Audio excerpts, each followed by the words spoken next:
Growing up, Patty James is relentlessly teased and bullied.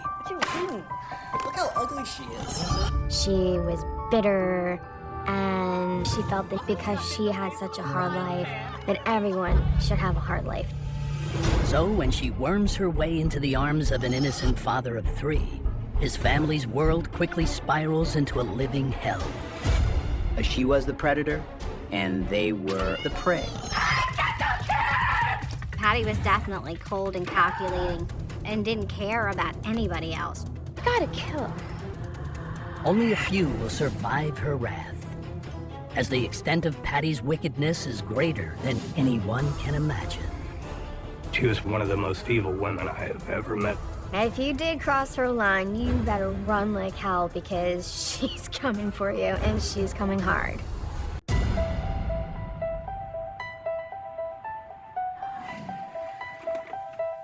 In the spring of 1982, life for 32-year-old park ranger and widower Bernard James is anything but easy. Dad has had a long day at work, I tell you.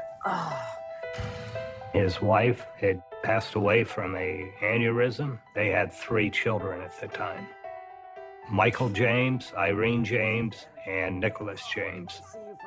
So he was left to, raise the 3 children by himself. Luckily for Bernard, he had a very close-knit family. His family lived within the same area he did, so he had a lot of support. Hey, Mom, thanks for taking care of them. Still, a year after his wife has passed, he's hoping the huge hole in his heart can one day soon be filled. At this particular stage, he is living for his children. But a man being without a wife, a man trying to raise a family, he's lonely.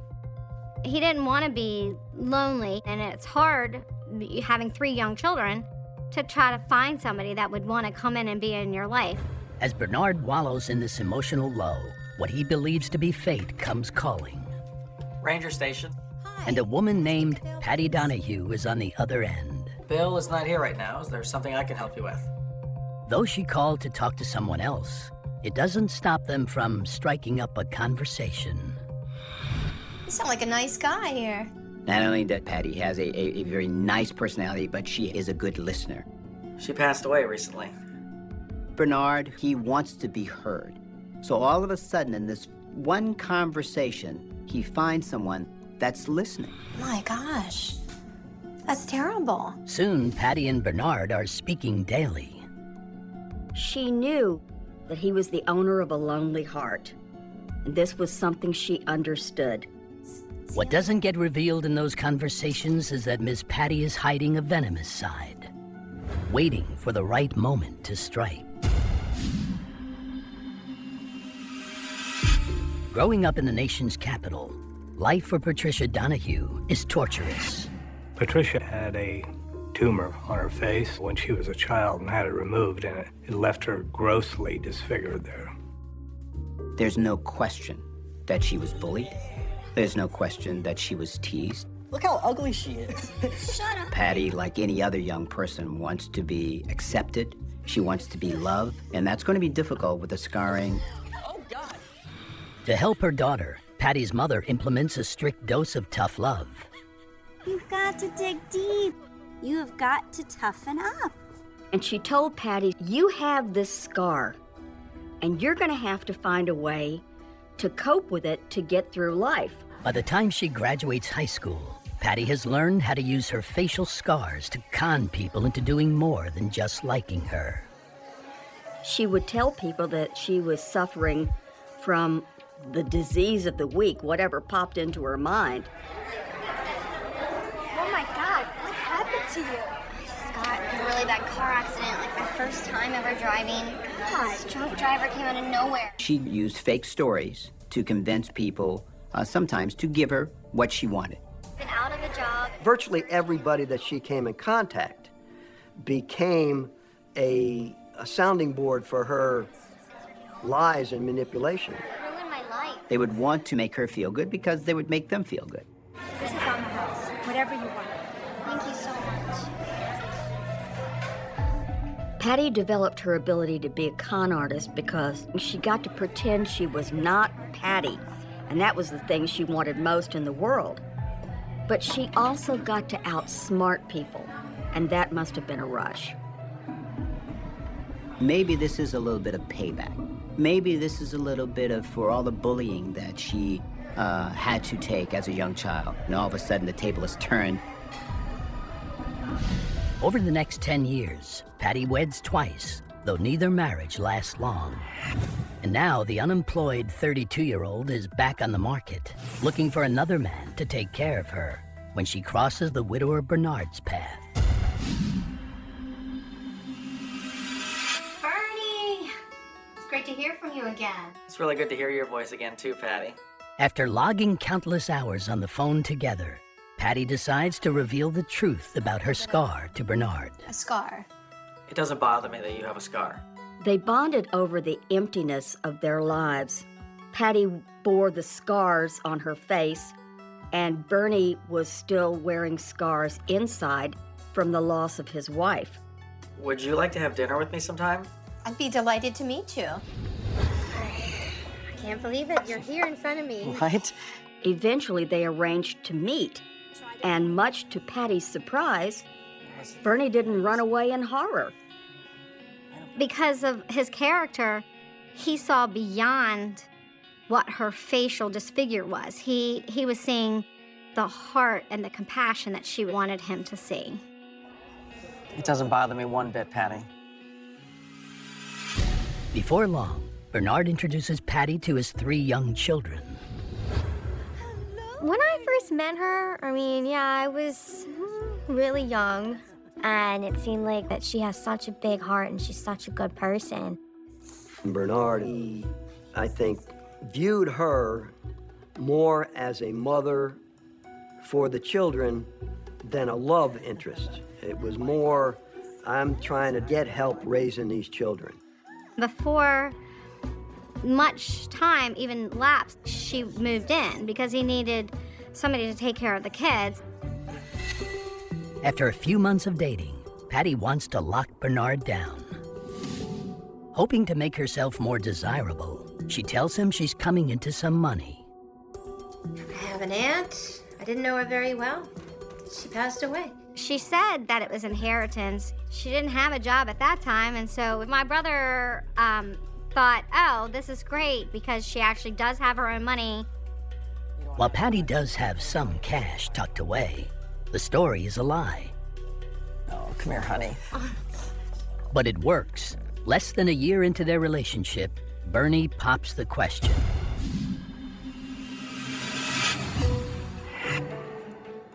With Bernard's 3 young children by their side, the couple ties the knot at the local courthouse. He definitely thought that Patty would be a good stepmother to us because when he was around, she was doting on us and she was really concerned for our well-being. Okay, guys. But Patty's post-wedding bliss quickly fades. Can't believe you did. Would you put that? She is at home. Bernard is working. He is trying to keep the family together financially. But she realizes that now I have to be the mother. She definitely bit off more than she could chew. she was like, oh, what did I get myself into? Not only does Patty have her hands full with the 3 kids, she has to be on guard when it comes to Bernard's family. No more Legos. They're suspicious of Patty's inheritance story, and she knows it. People in the family. Anytime she talked to a different family member, the circumstances of the inheritance seemed to change. I don't know why you're questioning me. Well, because you're telling different stories. What are you talking about? She had so many stories, and it was just a matter of what's going on. Patty, Mom, what are Bernard's family confronts him about their suspicions. What are you guys arguing about? She's lying. There is no inheritance. Bernie turned a blind eye completely to this. He just felt like the family was trying to ruin his happiness, his joy. You know what? I have been bullied my whole stinking life, and I'm not going to be treated like this anymore. Go! Now she has to do something. As any manipulator would think, I am losing control of my family. What do I do now? What's my next move? Because she's always thinking ahead. I don't need her. Just months into the marriage, Patty tells Bernard they need a change of scenery. She told Bernie, if we're going to stay together, we have to move to Florida and be close to my family instead of yours. My parents are retired. I was talking to my mom the other night, and she said that she'd like to help us out. The last thing in the world that he wanted to do was to leave his loving and supportive family. But Bernie really wanted his children to have a mother. Okay. We can move to Florida. Gosh. When he decided that he was going to take off and go to Florida, my family was totally in an uproar. Oh, anything for you. Patty insists this move will be a fresh start for her new family. It literally was like clothes on our back. Like, we couldn't take any pictures. It's like, what? Why can't we have pictures of our mom? You don't need this anymore. I'm your new mommy now. She was trying to erase all memories of the past. Like, she wanted us to only know her. And Patty's just getting started. Soon, everyone will suffer as the depths of her depravity prove to have no bottom. No one could have expected that she was capable of terrible things.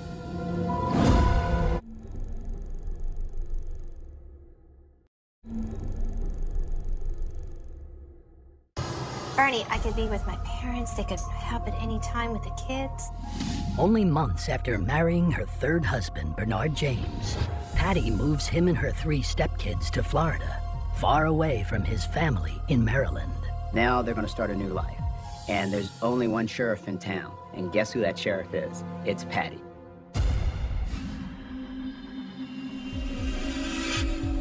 Once she got my brother away from the family, she was able to better manipulate or convince him to do certain things. Patty's first order of business is taking control of her new stepkids. Patty surprised Bernie by one gesture that seemed particularly touching and loving. She asked for permission to legally adopt his children. I love them like they're my own. I'm so glad to hear that they love you too. Oh, my gosh, this is great. Patty officially adopted us. I remember her saying, "You call me Mommy. I am Mommy." And then, to make sure Bernard's family can't interfere with their lives, Patty cuts them out completely. She started coming up with lies about how we're threatening to take the children. We weren't allowed to write letters or send pictures. There was absolutely no contact. Hey, Bernie, it's Mom. Where are you? I've been trying to reach you. She wanted everything to be her way and everyone else out of the picture. Despite working as a park ranger to support his 3 kids and new wife, Bernard is forced to take on a second job as a part-time tow truck driver. This particular job required him to be sort of on call 24 hours a day, as a result of which he had very little contact with his own children, and Patty had nearly constant contact with them. Alone with their new stepmother, the children see Patty's true colors emerge. We weren't bathed all the time. I remember I was so hungry. She wouldn't feed us. There were ants crawling up and down the wall. I remember eating the ants. That's, you know, how horrible it was. Mommy, I'm hungry, Mommy. The kids are now asking more questions. The fact that they're not being bathed regularly, the fact that they may not be eating regularly. Patty has to control that. So she came up with an interesting plan to give the children what she called vitamin juice. She gave me this like clear liquid that burned when I drank it. And she looks at me and she goes, "Does it taste good?" And I'm like, it tastes delicious. And I'm like trying to fight back tears. Drink it! Turns out that vitamin juice was cold medicine. And this vitamin juice becomes something to put them in sort of a stupor so that she wouldn't have to be concerned with them. To further ensure the kids stay in line, Patty rules the home with an iron fist. I was afraid of her. I was afraid to do anything wrong. She would beat us. I picked up a piece of dirt and I got beat with a belt and then had socks duct taped around my arms so I couldn't pick anything up for 2 days. How can you do things like that to children? The things that she did to them. How can you do that? She was relentless. When the kids aren't in school, their home becomes their prison. We weren't really allowed to go outside. We were isolated from the world. We were trapped. Like, we had no escape. The neighbors didn't even know there were children living there. These children were completely cut off. Patty, for the first time in her life, had control. Now she ran the show, and nobody was going to take anything away from her.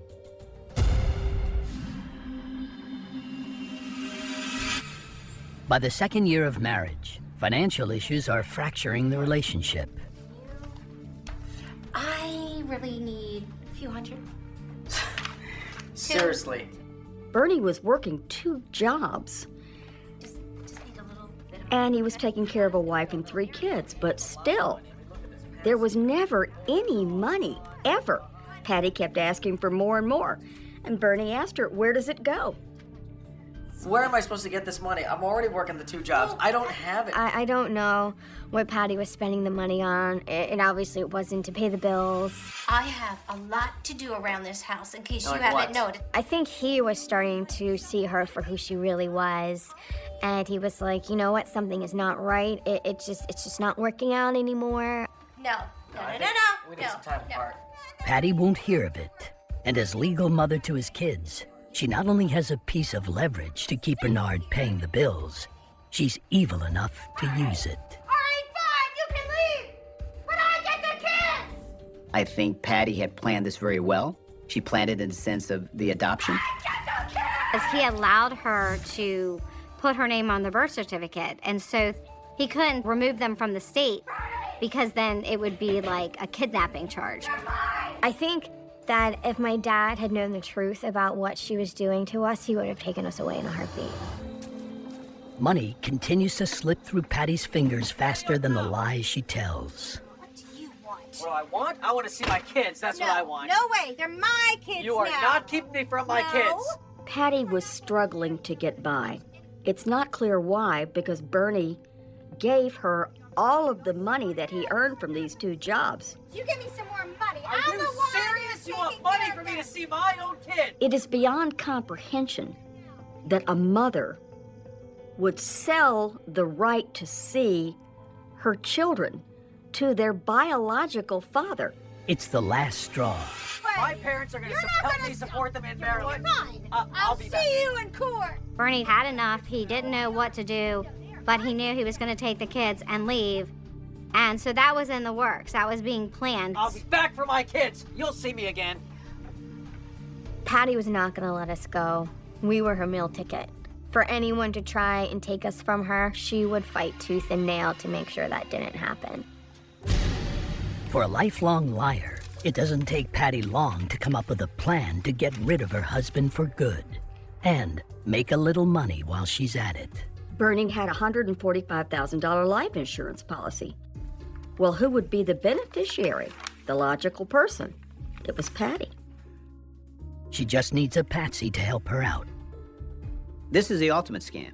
I mean, this is murder.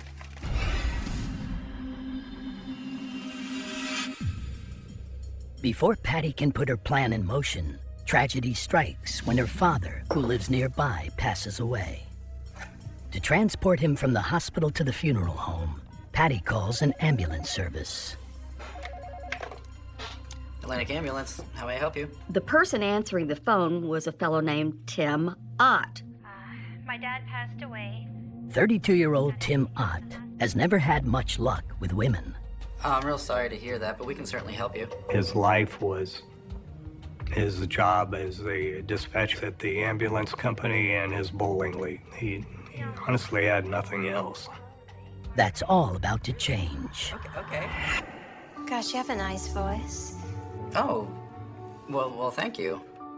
As the two talk, Patty immediately senses vulnerability in Tim's voice. It was very much like the way she struck up a conversation with my dad. I have actually. If you are a con artist, he becomes the ideal mark the ideal someone that you feel that you can manipulate. Why? Flaws galore, vulnerabilities, weaknesses, all of those things that one could prey upon, and this will be her next victim. Are you single? I keep myself busy. I work a lot and I go bowling a lot, so. Patty can see a sucker a mile away, so she began to reel him in. What's your name? My name's Tim. Patty believes Tim is the perfect person to help her kill Bernard. She just has to figure out how to convince him. She knows he won't fall for her, but most men can't help being tempted by a beautiful woman, even a fictitious one. I'm an airline stewardess. Oh, really? She's going to draw upon the fantasies that this man has been having. She's going to create another person. She's going to create the person that anyone would want to fall in love with. So my name is, TJ. TJ? Well, that's a nice name. Playing a woman named TJ, Patty sets off on her biggest con yet. Now claiming to be a single mother and a flight attendant.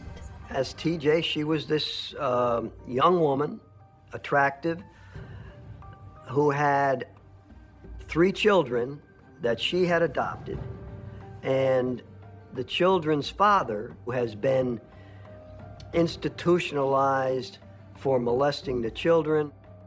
She tells Tim that she's based in Florida and constantly travels for work. So she has a friend named Demi who looks after her children when she's away. Day after day, Patty calls Tim as TJ, and they spend hours chatting on the phone. Tim instantly falls in love with the voice on the other end of the line. It's a simple story, and it's called loneliness. Patty knows. Patty has experienced loneliness herself, and she knows how to orchestrate. She knows what to say. She knows what not to say. Sure, Dad. You want beer? Yeah. Don't say it that way. Say it with love. Enthusiasm. Yes, Master. That's better. Whip, whip, whip. You're gonna get it. I hope. Yes, well, I hope so too. Well, have a good night.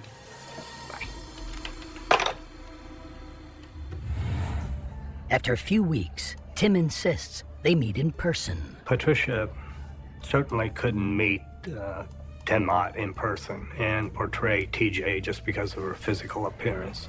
Tim. Yeah, Tim. It's Demi.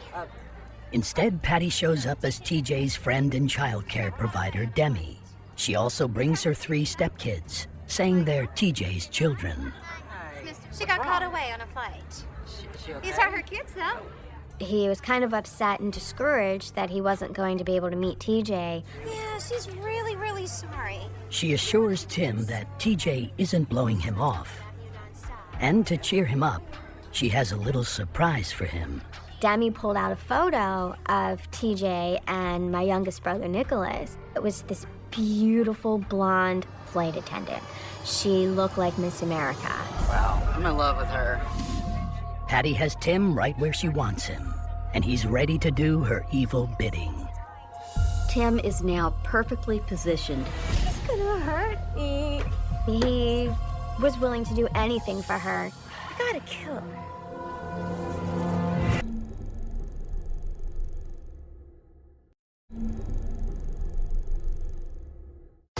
I'm an airline stewardess. To convince unsuspecting loner Tim Ott to kill her husband Bernard, Patty James has devised a wicked plan, pretending to be both a gorgeous stewardess named TJ and TJ's friend, Demi. I still love you. I do. She was so wrapped around her finger that he didn't see the flaws. He didn't see anything was wrong. Using her alter ego TJ, Patty sets her wicked plot in motion.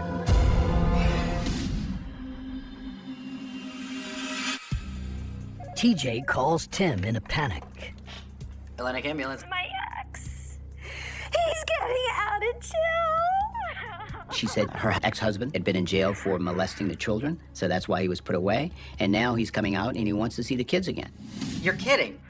He's gonna hurt me. Patty turned up the heat a little bit to make him think that this needed to be dealt with right away. She had Timothy Ott convinced that my dad was TJ's ex-husband and that he was coming for us and that he was gonna harm us. Even though TJ and Tim have never met, TJ tells him he's the only one who can protect them. Something's got to be done. He's gonna come here, I guarantee it. First thing. The ploy works, kicking Tim's protective instincts into high gear. Don't worry, I'll take care of you. These were adorable children. And he began to have feelings for them as well as for her. And something had to be done to protect the children and TJ. You know, I can get my friend Demi to help. I'll do whatever it takes. The next day, Patty, now posing as Demi, asks Tim to meet her at a park. At this point, Demi takes over. She knows what needs to be done. She tells Tim that she has devised a plan. TJ's in danger. He's never gonna leave. She can't protect herself. He's gonna hurt the kids. We have to get rid of him. We gotta kill him. He's gonna be there. So from both angles, he's being approached with this, something has to be done. And you're the only guy that can do it.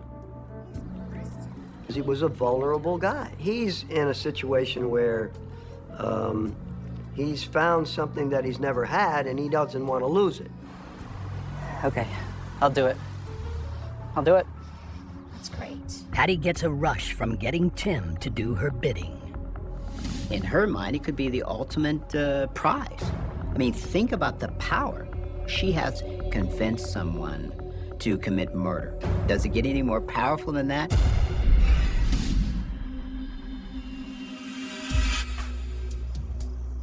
Shortly after 9 p.m., Patty places a desperate 911 call. My husband, he's been attacked. This is the most diabolical scam Patty has ever pulled. If you look at things that Patty had done in the past, there's nothing that matches. This is murder. This is major. The police responded. They found Bernie on the ground with a massive head wound and thin marks on his throat. Oh, God. What happened? Patty tells police it all started 2 hours earlier. I was just like, get out the car, talking about how we needed oil. Patricia told the responding officers that they'd been outside and Bernie wanted to work on the car a little bit, but it was low on oil. And that's when a black male had come up to Bernie. Forget the light. Patty, will you go inside, honey? I'm gonna take care of this. All right. She came out a few minutes later and found him dead. To police, it appears to be a robbery gone horribly wrong. They found his wallet there, and it was absent of money. And according to Patty James, he had had a gold necklace on, and that was visibly missing. What did he look like? He was kind of tall, like, I guess this tall, and a black guy. She said he had a slight French accent. Now, the police thought this might be a real good clue because there was a Haitian community in the area, and they thought the killer might have come from that community. For a couple of days, the police departments were focusing in that area. Patty waits until the next day to tell Bernard's children and his family about the murder. After losing their mother just a few years earlier, the news of their father's tragic death is devastating. I remember Patty waking us up and telling us, that our dad had been murdered. And like, the first thing I did was I just started crying because I was like, that's my dad. Though with all of Patty's lies, Bernard's relatives back in Maryland can't help but think she must somehow be involved. I was really angry, and then my next thing was I knew that Patty did it. With no proof, they don't share their suspicions with police. So in the days that follow, detectives focus on finding the man Patty described. The police published posters, they had bolos out, and they were looking for a black male. But something just doesn't sit right with detectives. When they pore over the crime scene photos, there's no blood.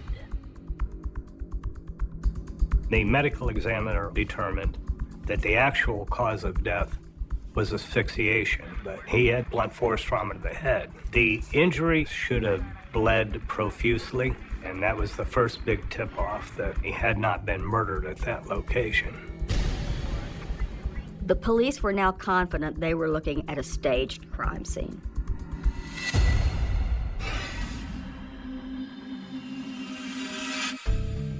Two weeks after the murder, police bring Patty in for another round of questioning. My partner and I were going over some of the notes we took from the crime scene, and your version of events is not really adding up. She believed that no matter what, she'd be able to talk her way out of virtually anything. Why don't you tell us the truth, Patty? Patty is a gifted con artist. She planned these things very well. Would she spin a good enough story to walk away from this? Okay. I'll tell you everything. She began to backtrack on the story. I was afraid for my life. I was afraid for the children's lives. Patty admits her previous story is a lie. I know who did it. She then told us that that man's name was Timothy Ott. Even though Patty gives police Tim's real name, what follows is another web of lies. She tells detectives that she and Bernard met Tim earlier that night. She and Bernard had gone back to his apartment. Do you have a bathroom I can use? Yeah, over there. Oh, thanks. And she had heard some commotion out there. I tried to come out of the bathroom to see what was going on, but I was locked in. According to Patty, when Tim finally lets her out, Bernard is dead, and the motive for the slaying is completely baffling. She tells the police that Timothy said to her, "I killed him because he was in Vietnam and he's a baby killer." I was terrified. I didn't know what was going on. I said, She now is spilling it on someone else and justifying the fact of why someone else would do what he did. So again, she's protecting herself. She said that Tim had put Bernie in the car and told her not to let the police know, or that he would kill her and the children. Patty says she didn't know what to do, so she made Bernard's murder look like a mugging. She took his wallet, threw it on the ground, took the money out of it. She took a gold chain from Bernard's neck, threw that away. had him on my front lawn, put, his cards around. I was just doing what he told me to. She said, and yes, I lied. I tried to create this false scene. I did that because I was scared. Detectives don't believe Patty is being totally honest about what happened. Well, if somebody lies to you once, they're probably going to lie to you twice. And it just didn't seem to ring true. I mean, any normal person would call the police. Detectives need to find Tim Ott and get to the truth. The interview with Tim Ott will go down in law enforcement history as one of the strangest of all time. So why'd you kill Bernard? Who's Bernard?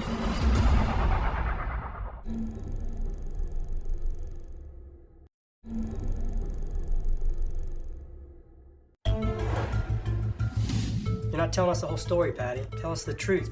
I have been. Detectives are skeptical of Patty James's tale of her husband's murder. We knew the story that she had portrayed was not the way it had happened. If they can't uncover the truth, Patty may get away with murder. And I've told you everything there is to say. That's the truth. For now, police arrest and charge Patty with accessory to murder after the fact. Investigators then bring Tim Ott to the sheriff's office. We talked to Patty. When police inform Tim that Patty James has accused him of murdering her husband Bernard, he's dumbfounded. Patty? Who's Patty? So why'd you kill Bernard? Who's Bernard? The police were shocked when he said, I don't know anybody by that name. I killed somebody, but it wasn't anybody named Bernard James. I asked him if he knew a lady that had a really large scar on her face. I know a Demi with a scar. And I had already taken a picture of Patricia. Who is this? That's Demi. I don't understand. Police inform Tim that Demi's real name is Patty James, and she's the wife of the man he just killed. It's TJ's friend, Demi. She brought TJ's ex to my apartment. That's who I killed. Who is TJ? Tim begins laying out what happened. He went on to explain he had a phone relationship with a woman named TJ. He'd never met her, but had been portrayed to him as being this just lovely, absolutely gorgeous airline stewardess, and that her children had been abused by this fellow, and that he was going to molest the children again. I decided to kill the guy to protect the kids. Tim's version of the murder makes more sense than Patty's. She brought TJ's ex to my apartment. Patty had decided to get Bernard over to Tim Ott's apartment, and that's where the deed would happen. Patty comes up with a ruse. She tells Bernard one of the kids is sick and she needs to pick up some medical papers from a friend. She asks Bernard to join her. Even though they're separated, Bernard fears getting further on Patty's bad side, so he agrees to go. Everything is going according to plan. You got a bathroom? Yeah, right over there. Thank you. It is prearranged that Demi will excuse herself and go to the bathroom. This was the signal that the murder was about to take place. Why don't you have a seat right there? Oh, thanks. I'll tell you what, I'm gonna go get that paperwork. I'll be right back. Okay, sure, thanks.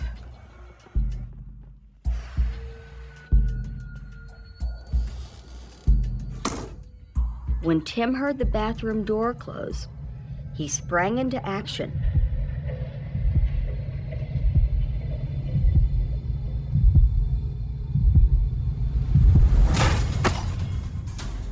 He was bleeding from his ear and his head. Tim went and got some clothesline rope. And just garroted him. Patty listens to her husband getting murdered. There's no remorse there. There's no sorrow. There's no pity. There's no feeling for Bernard James or for Bernard James' children.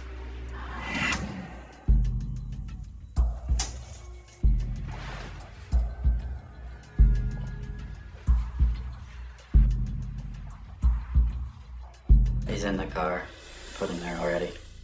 Now Demi, aka Patty, has to get rid of the body. Good.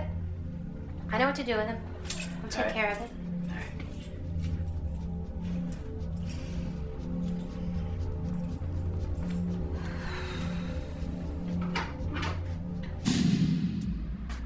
Patty takes her husband back to their home, and Tim Ott cleans up the crime scene. With the kids at her mother's house for the night, Patty places Bernard's body on the ground and stages the fake crime scene. That's how it happened. Now detectives think they know the real story, but it isn't until they go back to Patty and confront her that police finally get the truth. They don't know that Patty was playing TJ too. We spoke to Mr. Ott. He told us that you are Demi. He also showed us a picture of a stewardess named TJ. Yeah. And we would like to know, who's TJ? They asked Patty, what do you know about her and where was she at the time of the murder? So maybe TJ is me? I think she kind of saw the light at that point that this wasn't going away. I have multiple personalities. Now it's multiple personalities. If you want to lie to me again, go ahead, but at least you're admitting to something here. Police ask Patty to explain the photo of TJ. She had obtained the picture by walking up to a pretty flight attendant and asking if she would pose for a picture with her son, Nicholas. Investigators charge Patty with first-degree murder. When she was arrested, I was furious. I was furious that she lied to us. Patricia's ability to con people was second to none. I've never seen anyone that was that good of a con. Now armed with the truth, detectives break the news to Tim. TJ, Demi, Patty, they're the same person. You killed the wrong man. What do you mean? There was never any indication that Bernard had molested or sexually abused any of them. What did I do? You killed an innocent man. I think it took a while before he was willing to say to himself, you know what, I've been totally duped. What did I do? You take a second and let this sink in. Patty did not have any right to do what she did. Everyone was destroyed by her. Even Timothy Ott. He was a good person. He just did a really bad thing. And it's taken me years to forgive him and to see that he was just a victim. You're under arrest. Stand up, place your hands behind your back. On April 8th, 1987, Tim Ott is arrested and charged with first-degree murder. This is a guy who had no criminal history, but for the machinations of Patricia James, Bernard James would not have been killed, and Timothy Ott would not have killed him. Detectives subpoena audio recordings from Tim's work of the telephone calls between him and Patty. I listened to those tapes. It's real apparent it was Patricia. I mean, her voice was... It was her voice. Gosh, you really do sound nice. The tapes detail the entire history of their relationship. The conversations also reveal various failed murder plots against Bernard. We need to just get rid of him. This was not Patty's first attempt to get rid of Bernie. She put a lot of Valium in one of his drinks, which only provided for a very good nap. And she ground up apple seeds and put it in his food because she had heard that that is a poison. He wouldn't die. On November 30th, 1987, Patty James goes to trial. She is convicted and currently serving a life sentence. All I could say was, hallelujah, finally. This monster is gonna spend eternity behind bars. Let her suffer the way that she made others suffer. The only question I had was why. And it's like, why are you doing those bad things? You didn't have such a horrible life. I did, but you don't see me out murdering people. Though she had numerous false identities, it was impossible for Patty to hide the evil being she really was. I know what a bad person is. I've seen it. I've lived with it. She's not a stepmom. She's not a stepmother. She's a step monster.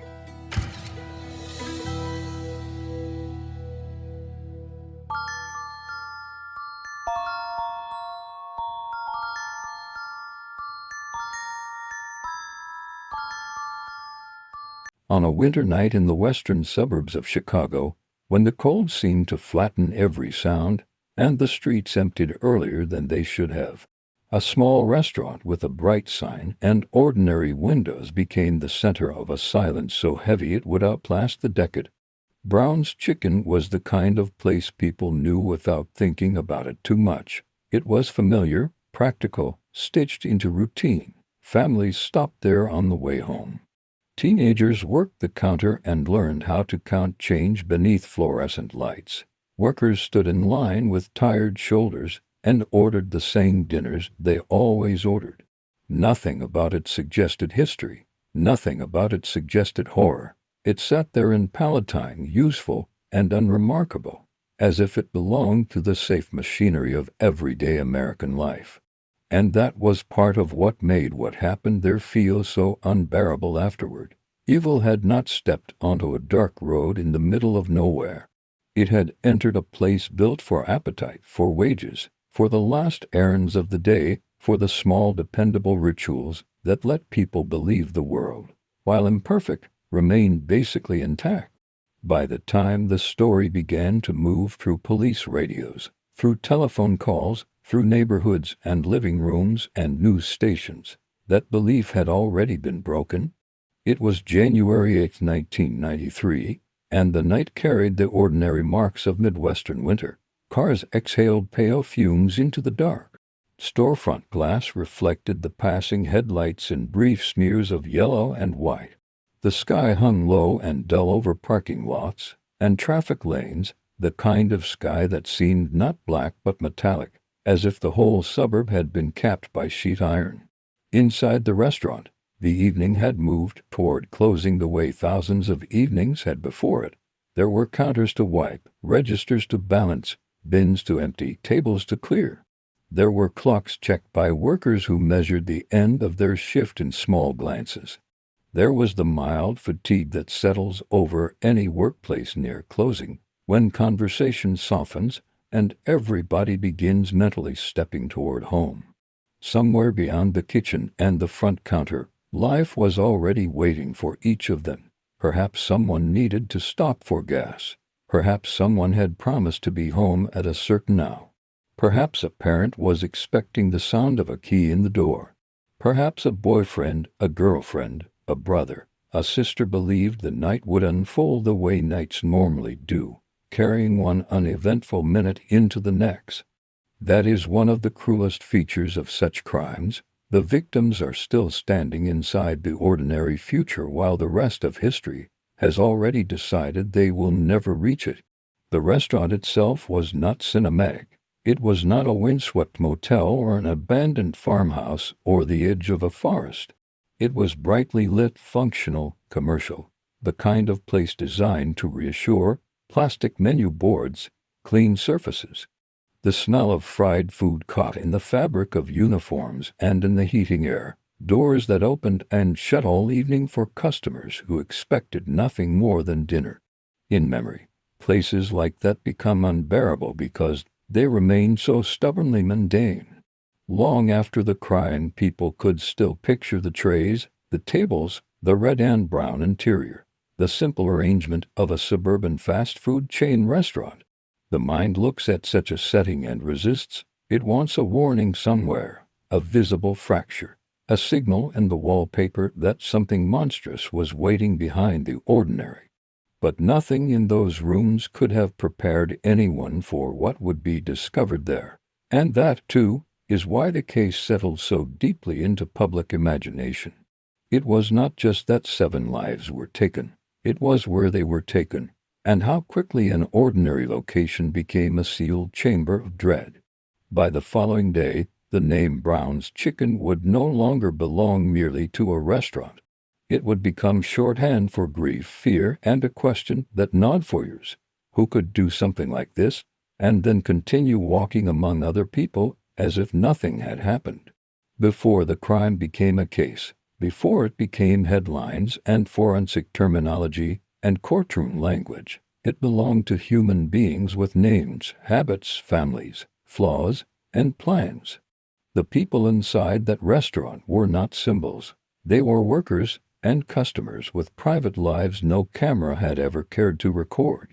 Each of them carried a world within them, the invisible weight every person carries into every room, remembered jokes, disappointments, errands, worries, small hopes, unfinished conversations, half-formed intentions for the weekend, thoughts about money, romance, rent, parents, children, work. They were not standing on a stage. They were not arranged for a moral lesson. They were alive in the plainest and most sacred sense, moving through a common evening, unaware that the next turn of events would strip their names from the private shelter of family memory and expose them to public mourning. True crime has a tendency, if handled carelessly, to let the violence eclipse the life. But the force of this story begins not with bloodshed, not with the crime scene, not with the police tape lifted in the winter wind. It begins with the unbearable fact that the dead had been ordinary people in an ordinary place, and that the thing which took them did not announce itself with thunder. It arrived quietly enough to pass at first for just another part of the evening. In the years that followed, The case would harden into one of those names Americans recognize even if they only know fragments: Brown's Chicken, Palatine, 7 Dead, no arrests for years, DNA. But on that first night, none of those later frames existed. There was only absence, a restaurant that should have closed and emptied but somehow had not released its people back into the cold. Family members who began, one by one, to feel the first prick of unease. A shift running late might not mean much at first. Traffic exists, closing duties take time, friends linger. A phone call is forgotten, but anxiety often begins in such domestic increments. Someone glances at the clock, someone checks the driveway, someone tells themselves not to worry. The ordinary mind resists catastrophe because catastrophe is too expensive to imagine without evidence. And so the first stage of dread is often negotiation. Maybe they left late. Maybe they're at another stop. Maybe they lost track of time. Maybe the phone line is busy. Maybe. Every family that has ever stood on the brink of devastating news knows this cruel sequence. The mind trying each harmless explanation as if turning keys in locked doors. Then comes the moment when the harmless explanations begin to fail, and the room itself seems to change temperature. Somewhere that evening and into the next revelation, a terrible knowledge began to spread outward from the restaurant like a stain through water. The doors of the building, the stillness inside, the failure of the expected routine, all of it started pulling attention toward something wrong enough to halt breath. It is difficult to describe the emotional architecture of such a moment because it is built from opposites. There is frantic urgency and a strange numbness. There is disbelief, but also a primitive understanding that disbelief will not save anyone. There is the impulse to hurry and the sensation that time has thickened. People who later tried to remember the beginning of this case often remembered fragments: the weather, a parking lot, a telephone, the expression on someone's face, the clipped voice of law enforcement, the way a casual evening was split down the center into before and after. The massacre would later be discussed in the language of evidence, timelines, forensic breakthroughs, confessions. Yet at the beginning there was something more primitive than investigation.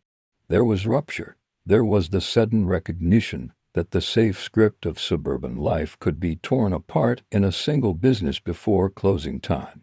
In the early 1990s, America still carried a certain faith in the emotional geography of its suburbs. Danger belonged elsewhere in the popular imagination. It belonged in certain neighborhoods, in unknown cities, in deserted spaces, in the sensational settings television preferred. Suburban restaurants at closing time did not fit the national fantasy of where nightmare lived. That illusion mattered. When it shattered, the shock spread wider than the immediate circle of the victims. People saw themselves reflected in the setting. They had stood in places like that. They had eaten under those lights. They had children working jobs like that. They had waited in similar parking lots, carried similar takeout bags, nodded at teenagers behind the counter with the distracted politeness of customers who assume the machinery of evening is harmless. And because the place felt so familiar, the crime crawled under the public skin. It did not remain local in the way some tragedies do. It entered the imagination as a contamination of the ordinary. The implication was devastating. If it could happen there, inside a neighborhood restaurant that looked no different from dozens of others, then safety itself might be thinner than anyone wanted to admit. The hook of this case is not merely that 7 people died, though that fact alone is enormous. It is that the crime seemed to mock the very idea of delay and certainty. The killers disappeared into the dark and for years left behind a wound that would not close. The community did not receive quick justice. There was no immediate arrest to reassure the public that chaos had been contained. Instead, there was a haunting persistence, a sense that something terrible had happened in full view of modern society, and yet the hands responsible had slipped free. That is part of why Brown's Chicken remained lodged in memory. The dead were found, the scene was known, the grief was public, But the answer did not come. The case became a waiting room for justice, and waiting transforms grief in dangerous ways. It invites rumor, it breeds suspicion, it teaches families to live inside unfinished senses. It forces detectives to revisit the same darkness again and again, hoping time will yield what urgency could not. It allows the perpetrators, whoever they are, to continue waking beneath ordinary roofs, moving through ordinary days, carrying a secret heavier than any decent mind can understand. That long delay gave the story a second shadow. It was not only a massacre, it was a silence that followed the massacre, a silence broken only years later by the patient, cold language of science. But that belongs to the later parts of this story. Here, at the opening, what matters is the collision between innocence and violence, routine and terror, suburb and slaughter, and the way a single night could alter the emotional map of an entire community. Imagine the restaurant before everything was known, the hum of refrigeration, the slap of shoes on tile, the faint grease in the air, the front windows reflecting the parking lot lights. Cash drawers opened and shut, someone reaching for a rag, someone thinking about home. Outside, the winter evening pressing against the glass. Inside, the illusion of enclosure, of walls that separate work from danger, the familiar human trust that lit spaces are safer than dark ones. Then imagine, without sensationalizing it, the terrible reversal, the same walls now trapping fear, the same fluorescent lights exposing what they were never meant to reveal, the same quiet after closing transformed from routine into menace. The restaurant, built to serve and shelter and profit, became for a few awful hours a sealed witness. It held the last movements of the victims, the last decisions of the offenders, the last sounds that would later be lost beneath the noise of public retelling. There is something profoundly chilling about crime scenes that were once workplaces. They carry traces not only of violence, but of interrupted labor, half-finished tasks, objects left where they were used, evidence that people were still inside the structure of responsibility when death entered. Brown's Chicken was that kind of place. And because life had been underway, the violence feels not only cruel but invasive, like a hand reaching into the machinery of the ordinary and crushing it mid-motion. The families of the victims did not lose their loved ones in some abstract tragedy. They lost them in the middle of what should have been a normal night of work and routine. That detail gives the case its lingering ache. It is easier, in some dark corner of the mind, to imagine catastrophe arriving in visibly dangerous places. It is harder, and more disturbing, to accept that it can bloom beneath the bright menu boards of a neighborhood chicken restaurant. Even now, decades later, the case still carries that cold suburban brightness in its memory. People recall not Gothic shadows but parking lot lamps, not remote wilderness but commercial pavement, not mystery in the romantic sense, but the really practical mystery of who entered, who stayed, who left, and how the truth could remain hidden for so long. The title of the case sounds almost too plain for what it contains: Brown's Chicken Massacre. 4 words. A chain restaurant, and the word of mashed death forced together until neither can be heard the same way again. That friction between the banal and the catastrophic is the first grip this story takes on the listener. It says that history does not always choose dramatic stages. Sometimes it walks through a glass door under a lit sign, into a place where someone is wiping down a counter and thinking about tomorrow, and then tomorrow never arrives for them. The case would come to stand for many things: brutality, grief, investigative frustration, the entrance of evidence, the slow victory of forensic science over time, and concealment. But before all of that, it was a night in January. It was a restaurant in Palatine. It was 7 people whose lives still belonged to themselves until suddenly they did not. And somewhere beyond the frame, before police reports were typed, and television anchors lowered their voices, and detectives began their long descent into uncertainty, the suburb kept breathing in its winter dark. unaware that one of the most haunting crimes in Illinois history had just taken place behind ordinary glass. That is where this story begins, not in the answer, but in the stillness before the answer, in the shocking conversion of a familiar place into a monument of loss, and in the first spreading realization that something unspeakable had happened where people had only gone to work, to eat, to finish the day, and to return home. Palatine in the early 1990s wore the kind of face that made people lower their guard without even realizing they had done so. It was a suburb shaped by repetition and reliability, by the steady rhythm of commutes, school schedules, shopping centers, little league fields, church parking lots, and the daily movement of people who believed, with varying degrees of consciousness, that they had placed themselves at a safe distance from chaos. The streets did not announce danger. They announced order. Snow, when it came, gathered along curbs and parking lot edges and gray-white ridges hardened by traffic.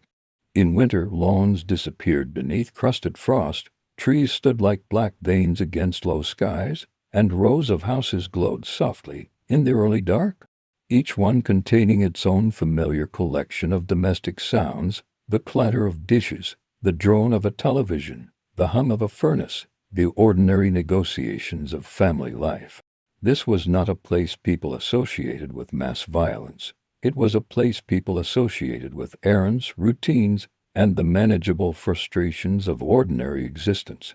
Even the commercial strips had a kind of suburban modesty to them. Restaurants, convenience stores, gas stations, retail fronts, parking lots broad enough to feel practical rather than crowded.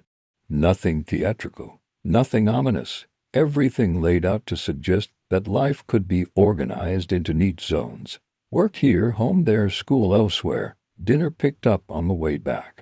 It was precisely this order, so quietly trusted, that gave the Brown's Chicken case its lasting chill. The crime did not emerge from a landscape that people already feared. It erupted inside a landscape they believed they understood. To understand the force of what happened, it helps to linger in that world before it broke, to walk through the suburb as it existed in the minds of the people who lived there, and to feel how strongly routine had convinced them that tomorrow would resemble today.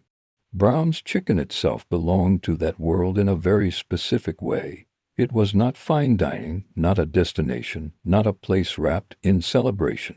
It was useful. It was affordable. It sat inside the architecture of the week, woven into habits that rarely attracted attention precisely because they worked. A place like that becomes part of family choreography. Parents stop there after work because nobody has the energy to cook. Teenagers pick up shifts there because it is one of the first rung jobs available, a place to earn money, to build independence, to step into adulthood beneath fluorescent lights and corporate menu boards. Customers know what the place smells like before they open the door.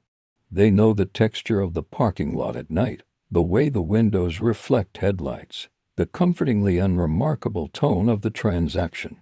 A chain restaurant in a suburb is often less a destination than a hinge between obligations. You stop there between one thing and the next. You pick up dinner on the way home.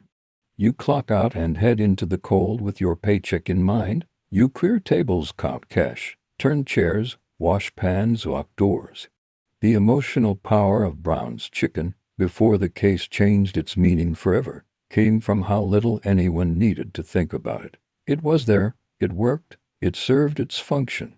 People trusted its ordinariness the way they trusted streetlights and school crossings and receipts handed across counters. Familiarity can be its own kind of anesthesia.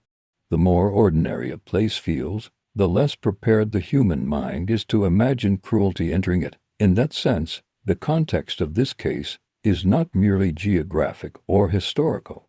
It is psychological. It is about a community that had been trained by routine to assume a certain floor of safety beneath everyday life. In January 1993, that assumption still held.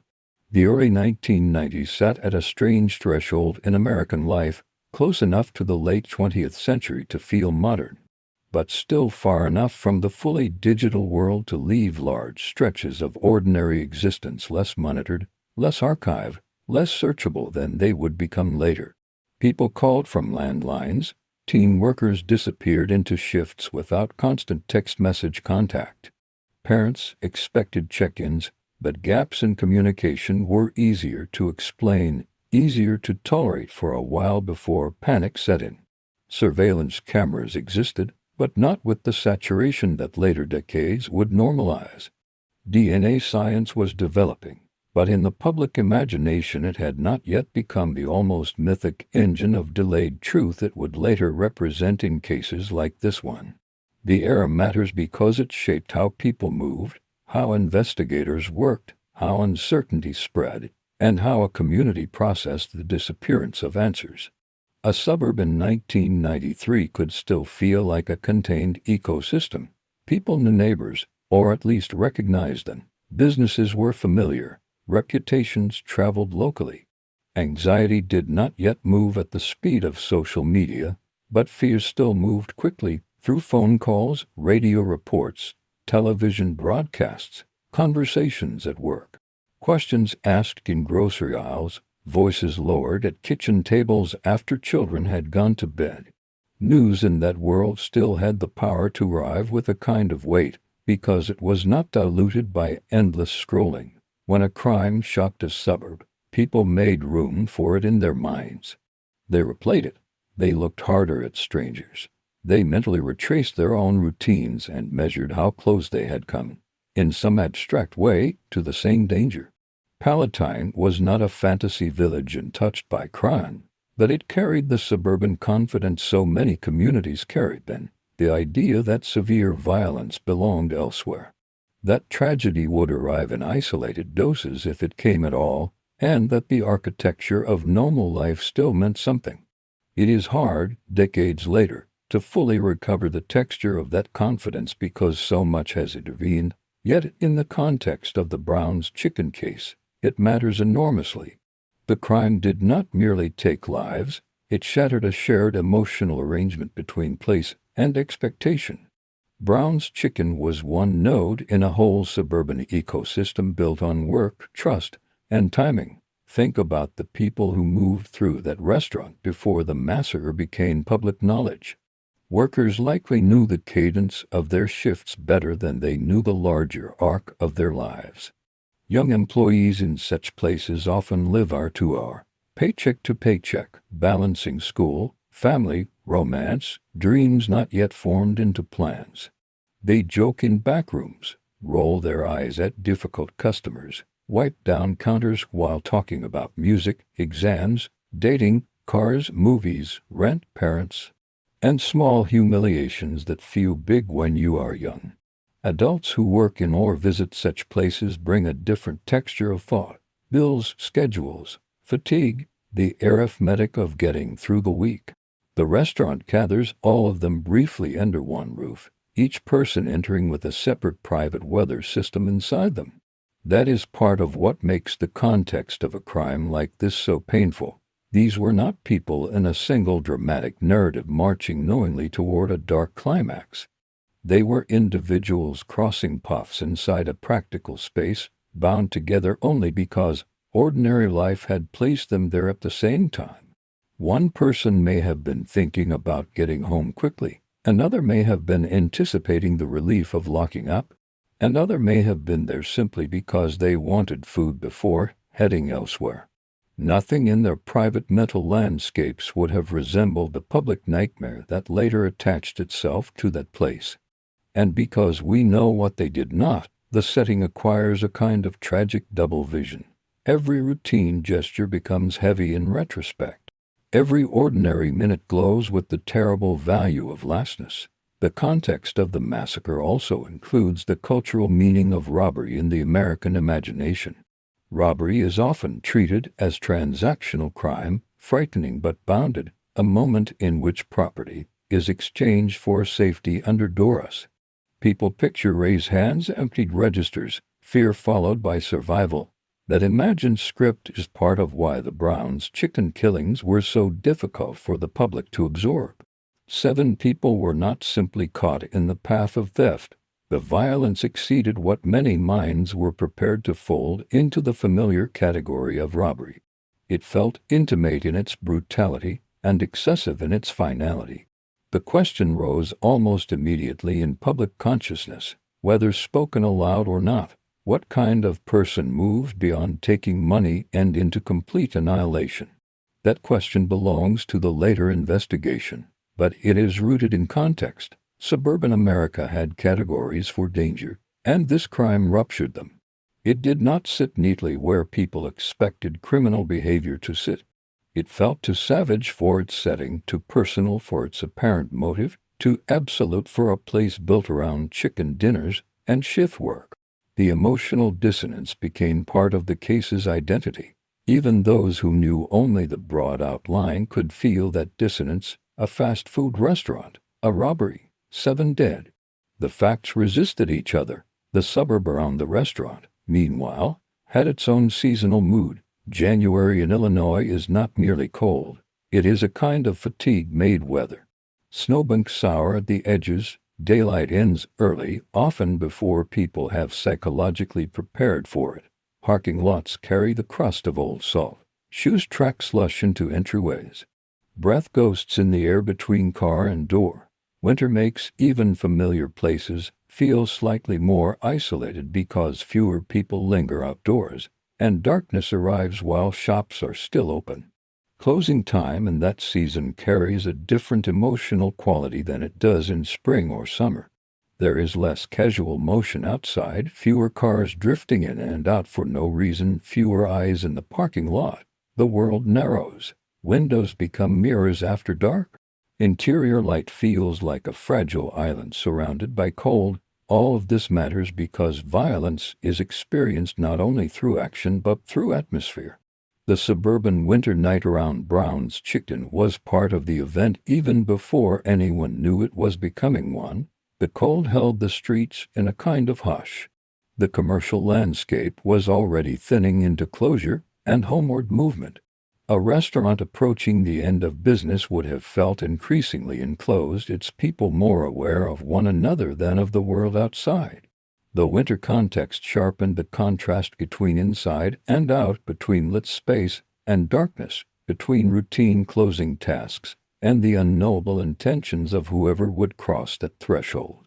To families waiting at home, the same winter night would have carried its own domestic version of this atmosphere: dinner dishes, television light, clock hands moving with increasing significance, perhaps boots drying by the door, perhaps a mother or father glancing up at a sound in the driveway that turned out not to be the right car. Winter intensifies waiting. It makes every arrival more noticeable. In such a setting, delay becomes emotional sooner. A late return in January is not absorbed by a warm evening with open windows and long light. It presses against the household differently. It makes absence feel colder, more physical. This is part of the context too, though it rarely appears in official summaries. Cases like this do not begin only at the crime scene. They begin in kitchens and living rooms where people expected the ordinary sequence of return and instead encountered the first thin edge of dread. The broader social context of the early 1990s also contributed to the case's staying power. The United States had already seen notorious violent crimes, serial offenders, and mass killings, yet each community still processed such acts through its own local values. In a suburb like Palatine, the shock would not have been abstract. It would have translated quickly into parental fear, workplace conversation, altered routines, and a lingering suspicion toward public spaces previously treated as safe. Teenagers working service jobs suddenly seemed more vulnerable. Restaurants at closing time seemed different. The handoff between public commerce and private night, once invisible, became charged. Communities respond to crimes not only by mourning the dead but by revising the map of the living. Which places are safe? Which hours are safe? Which assumptions must be withdrawn? After a case like Brown's Chicken, every parent sending a child to an evening shift carries an altered imagination. Every worker locking up feels the extra weight of the door. Every customer in a half-empty restaurant near closing senses the thinness of ordinary security. That recalibration is one of the invisible consequences of notorious violence. It begins in context before it ever reaches public language. A massacre does not only create victims, it creates a radius of changed behavior. Brown's Chicken, before it became an infamous crime scene, was part of the infrastructure of trust. Afterward, that trust could not be restored in the same form. There is also the human context of aspiration and modest working life that surrounds so many victims in cases like this. Service sector spaces are full of people in transition. First jobs, second jobs, jobs taken while waiting for the next stage, jobs supporting children, jobs holding together households that can collapse if even one paycheck disappears. These workplaces are often treated as generic by the outside world, but inside them live whole economies of effort and dignity. The teenager saving for something small but important. The employee carrying adult burdens behind a customer service smile. The person who knows every closing task by muscle memory and sees the restaurant not as a symbol but as one more site of labor. The Brown's Chicken massacre happened inside that working world. The context, then, is not only suburbia, it is labor, it is youth, it is service. It is the quiet heroism of people who keep ordinary businesses functioning while more privileged eyes pass over them without much thought. When violence enters such a space, it does not merely spill blood in a public place. It desecrates effort. It interrupts wages, schedules, and responsibilities. It turns practical human striving into a frozen tableau of loss. That indignity is part of the case's emotional weight. The victims were not wandering into danger out of recklessness or temptation. They were living, working, eating, existing inside the basic framework of everyday America. All of this is why the context of the Brown's Chicken massacre cannot be reduced to a date and location. The context is a climate of trust, a suburb built around repetition, a chain restaurant functioning as a dependable stop in hundreds of lives. A winter evening that made interior light feel sufficient, a pre-digital society not yet saturated with surveillance or instant contact. Workers and customers moving through a space whose very ordinariness insulated it from suspicion. Families at home, not yet alarmed enough to imagine catastrophe. A culture that believed robbery had limits, that suburbs were buffers, that evening routines would remain what they had always been. The power of the case begins here, in this tension between what people believed the setting meant and what it became. Before the blood, before the cold arithmetic of bodies and evidence, before the years of silence and the later forensic answer, there was context. There was a place where the lights were bright enough to make people feel safe. There was a community confident enough not to question that feeling. There was a restaurant whose purpose was to feed people, employ people, and close for the night like any other business. And in that ordinary frame, almost insultingly plain in its details, the conditions were set for an atrocity that would stain memory far beyond Palatine, far beyond Illinois, because it revealed how easily the most familiar setting can become the stage for the unimaginable. Before a case becomes evidence, before names are typed into reports and repeated by anchors and attorneys and strangers, there is a smaller world where those names are spoken differently. In that smaller world, a person is not a victim.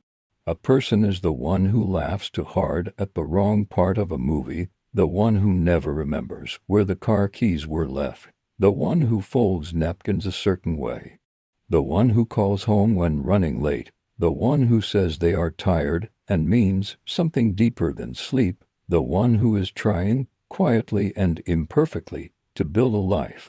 The Brown's Chicken massacre would later be remembered for its brutality, for the years of silence that followed, for the forensic breakthrough that finally cracked it open.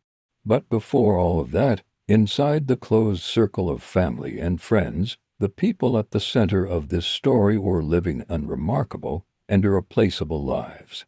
That is where their story must begin, not with the way they died, but with the way they moved through the world before violence flattened them into headlines.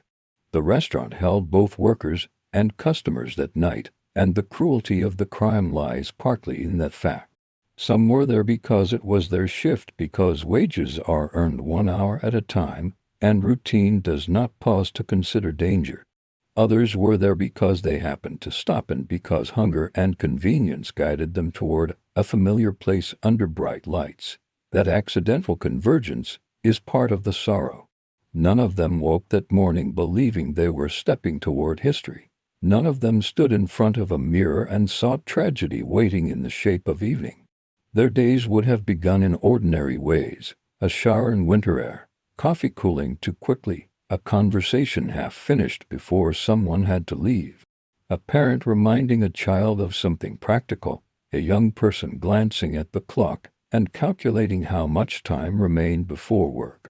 Ordinary lives are built from these fragments, and in true crime they are often the first things erased. The public remembers the scene, the evidence, the verdict. The private world remembers the jacket left on a chair, the groceries never unpacked, the call that was supposed to happen later and never came. For the families, the loss did not begin with a case. It began with interruption. One of the victims was a young man whose life still would have carried the unfinished shape of youth, the kind of age when the future still feels expandable, when identity is not yet sealed but constantly revised by work, friendship, romance, conflict, boredom, hope. A person at that stage of life can seem ordinary from the outside, yet inside there is a storm of becoming. First jobs matter disproportionately because they are among the first places where the world answers back. A shift teaches punctuality, patience, humiliation, pride, and exhaustion in a language more practical than school. Behind a counter or in a kitchen, a young worker learns how people treat those they barely see. He learns how to smile when he is tired, how to recover after a mistake, how to measure time not in theory but in minutes left before closing. He also learns that adulthood often begins not with revelation but with repetition. Write down, count change, empty bins, lock up, go home. Someone like that might have dreamed of leaving such work behind, or might simply have accepted it as part of the present without deciding what it meant. Most young lives are like that, unfinished, unresolved, moving forward through small obligations while larger ambitions remain blurred at the edges. That unfinished quality makes the loss especially painful. Death did not arrive at the end of a completed arc. It arrived in the middle of trial runs, second thoughts, plans not yet spoken aloud. Another victim was a young woman, and with her the sense of interruption becomes even more intimate.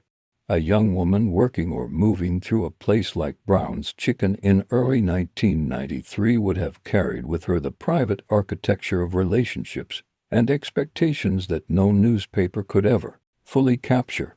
There are always people who know you in pieces. A friend who knows your jokes, a sibling who knows your temper, a parent who still sees the child inside the adult face, a romantic partner who knows the version of you nobody else receives.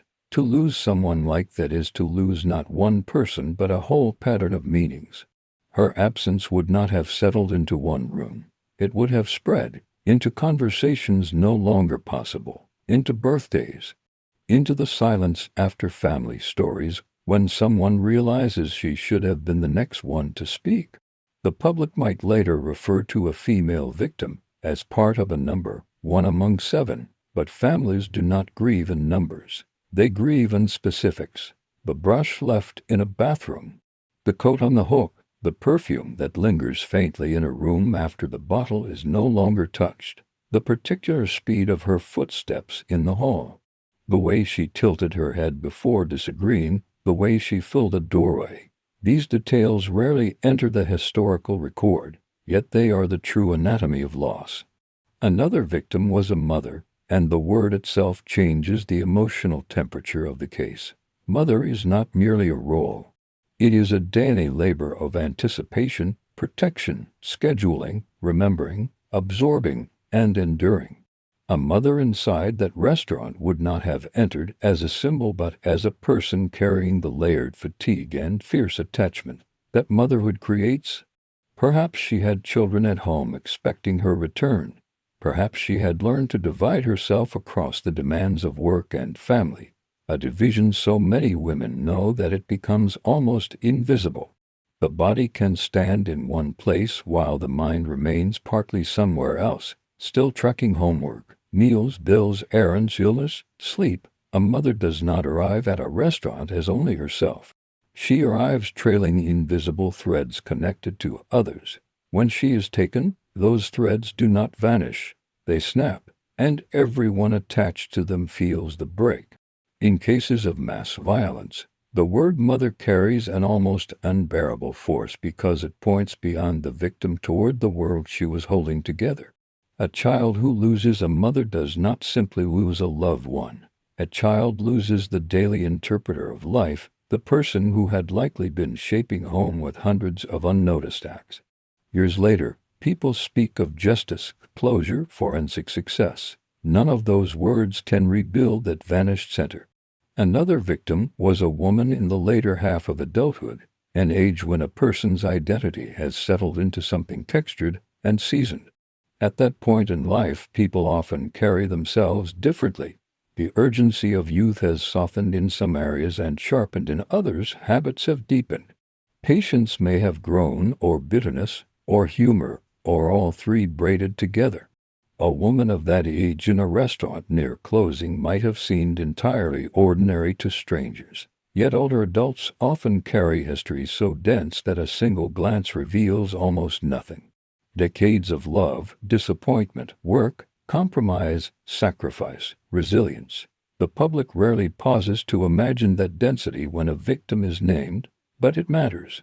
She would not have been a blank figure passing through a scene. She would have been the sum of years, with memories no one else could retrieve in full. Someone may have known her as reliable, someone else as stubborn, someone else as kind in practical ways rather than sentimental ones, someone else as funny when she was tired.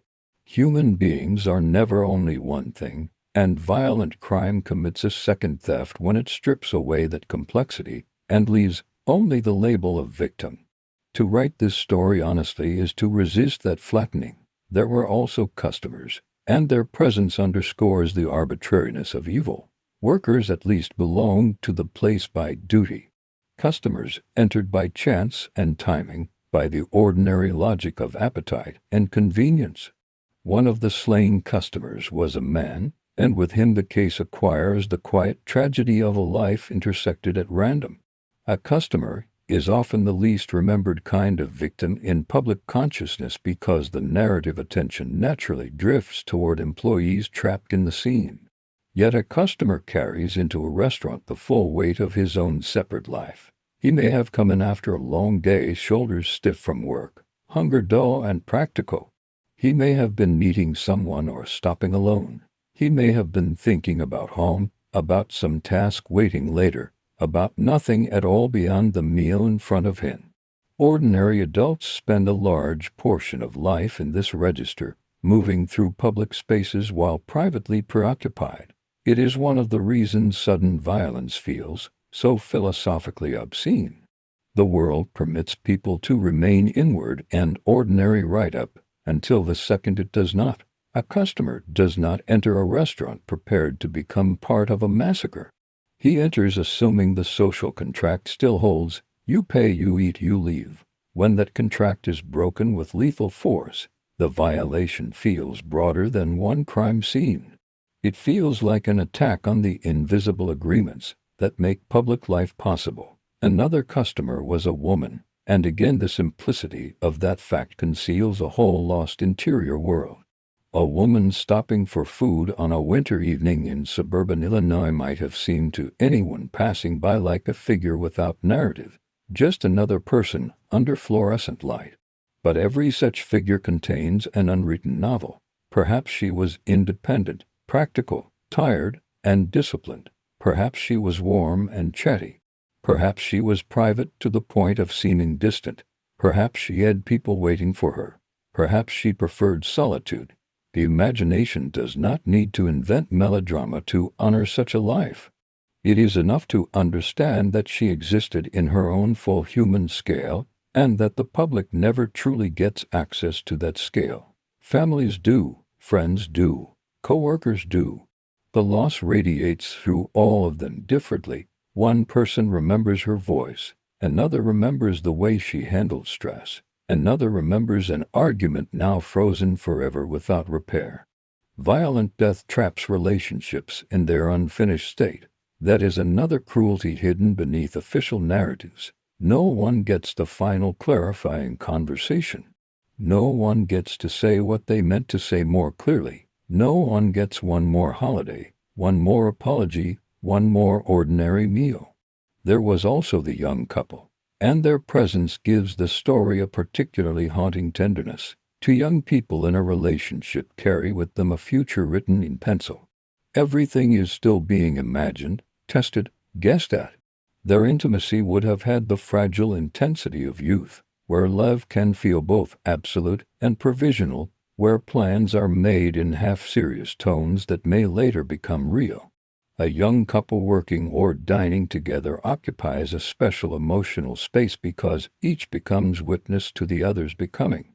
They are often building shared memory at the same time they are still building themselves. The loss of such a pair does not merely erase two individuals. It erases a future that existed between them, a future that belonged to neither one alone. Families would have felt that loss in layered ways. One side grieving the child they raised, the other grieving the person their child loved. Friends remembering the way they looked together, the easy shorthand, the mutual teasing, the body language of people still discovering how to belong to each other. In many violent crimes, romance appears only as a footnote, but here it sharpens the tragedy. Youth plus love plus routine plus work should have pointed toward years ahead, toward arguments over trivial things, rent payments, perhaps marriage, perhaps separation, perhaps growth in different directions. Life might have granted them any number of endings. Instead, it granted none. When a massacre kills young people together, the pain for survivors often includes the destruction of imagined continuity. Parents are left grieving not only who their children were, but the weddings, jobs, grandchildren, reconciliations, and ordinary aging they will never see. The story of the victims, then, is not a collection of isolated biographies, but a web of interrupted bonds. Each person in that restaurant belongs somewhere outside it. Each one was expected by someone. Each one had patterns attached to them that continued for a while after death in the bodies and habits of survivors. A parent still turns at a sound in the hall. A sibling reaches for the phone before remembering. A friend hears a song and feels the old reflex of sharing it. These aftershocks do not obey the timeline of a criminal case. Detectives can measure evidence. Lawyers can organize argument. Journalists can summarize chronology. But grief does not move by those clocks. For the families of Brown's chicken victims, the story of their loved ones would never be reducible to January 8, 1993. That date would dominate public memory, but private memory would always stretch before it. Childhoods, awkward teenagers, family conflicts, recoveries, jokes, plans, failures, tenderness. The massacre invaded that long story. It did not define all of it. To honor the victims is to insist on that distinction. They were not born for tragedy. They were not characters created to populate a crime scene. They were ordinary people whose ordinariness is precisely what makes the case so devastating. There is something almost sacred in the plainness of their lives. They worked, loved, worried, planned, got tired, argued, ate dinner, tried again. That is not less meaningful than dramatic destiny. It is more meaningful because it is the texture of most human life. And when violence destroys people living at that scale, the loss becomes legible to everyone. Anyone can see themselves or someone they love in such a place.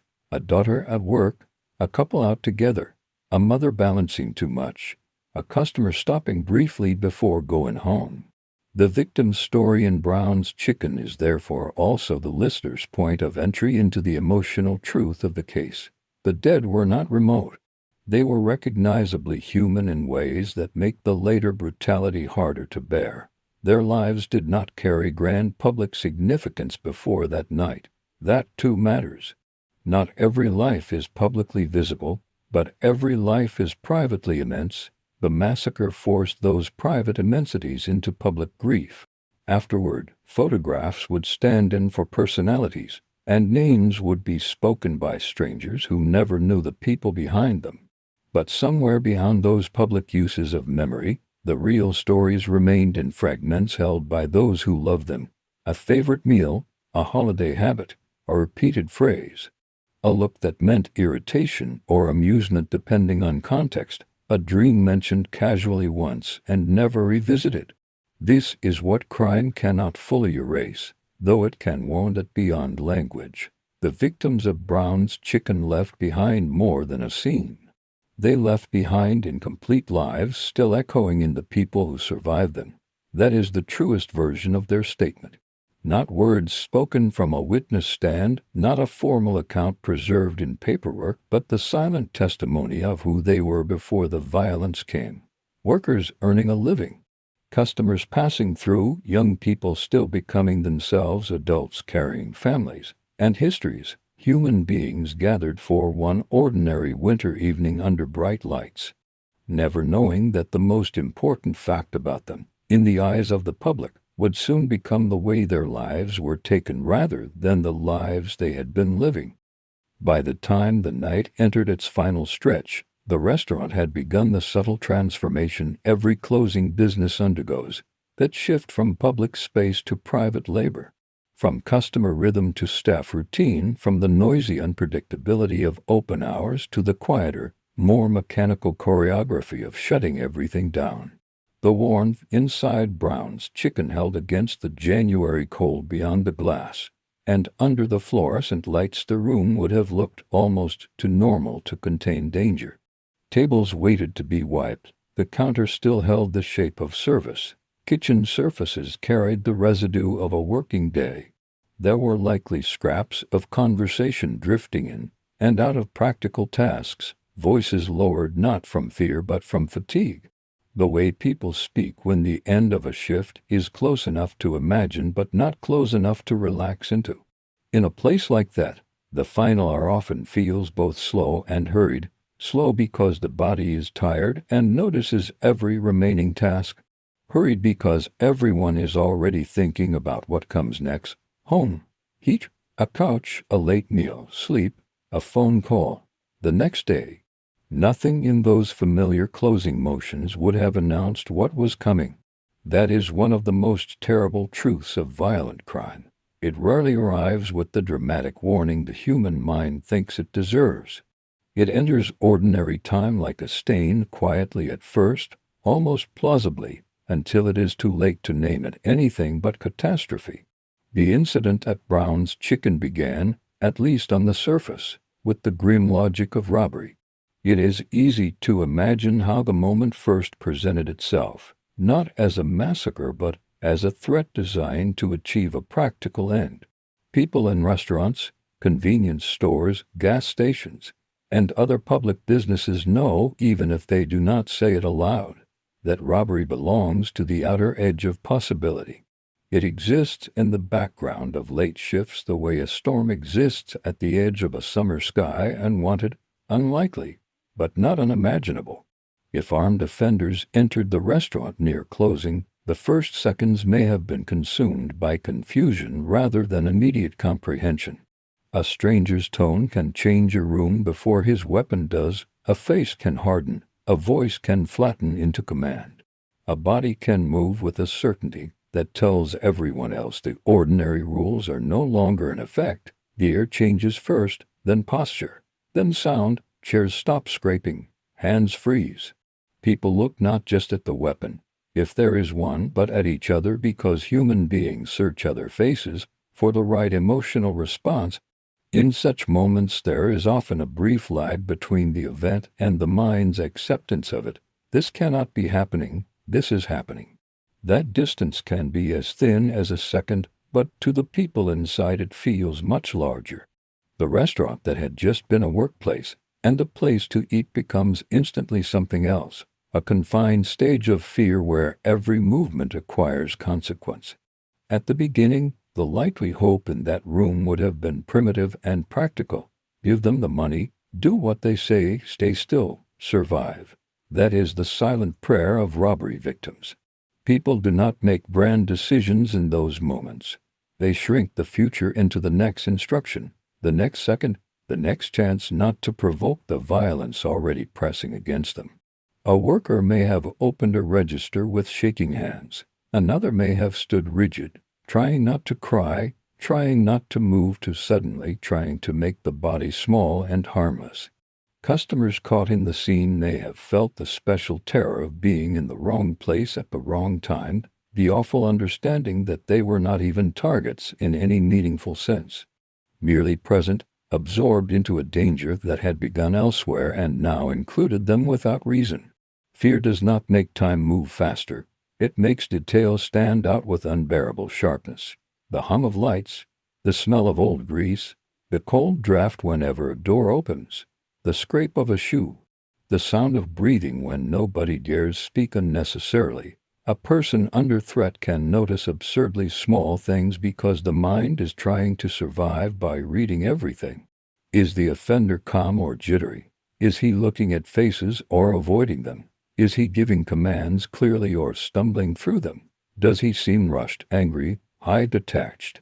Every one of those details matters to terrified people because each suggests different probability of living through the next minute. Somewhere in that narrowing field of awareness, the robbery crossed into something worse. Exactly when that line is crossed, victims often cannot know. Sometimes it happens in the offender's mind before anyone else can sense it. What may have begun as theft turned, with horrifying decisiveness, into annihilation. This is the point at which the incident ceases to resemble any script people have for survivable violence, and becomes instead the kind of event that later leaves investigators and families asking not only what happened, but why it had to happen this way. 7 people were murdered inside that restaurant. That fact changes the moral temperature of the entire incident. This was no panicked shot fired during resistance, no single act of escalating chaos. It was the systematic extinguishing of lives within a confined space. The horror of such an act lies not only in the number of dead but in the time required to create them. Even without dwelling on the physical specifics, one truth remains inescapable. Mass killing inside a closed restaurant is not instantaneous. It requires domination. It requires decisions. It requires the offenders to remain in the presence of fear long enough to continue inflicting it. That is what makes the incident feel so chillingly intimate. The victims were not abstractions to their killers. They were visible, breathing human beings in front of them, and still the violence continued. One can only imagine the terror inside that room as the original hope of surviving a robbery began to collapse. The moment victims realize they may not be spared is different from the moment they realize they are endangered. It is a second descent, steeper and more absolute. At first the mind bargains. Then it begins to understand there may be no bargain available. Some may have tried to remain calm, clinging to the desperate belief that compliance still mattered. Some may have been crying. Some may have gone unnaturally quiet, the body conserving itself in the face of unbearable fear. The young couple, the workers, the customers, the mother to adults who had entered that night under ordinary assumptions, all were dragged into the same shrinking circle of dread. People facing lethal violence do not become symbols in the moment.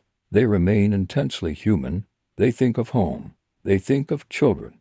They think of their own names, their own bodies, their own impossible wish to step backward into the life that existed 5 minutes earlier.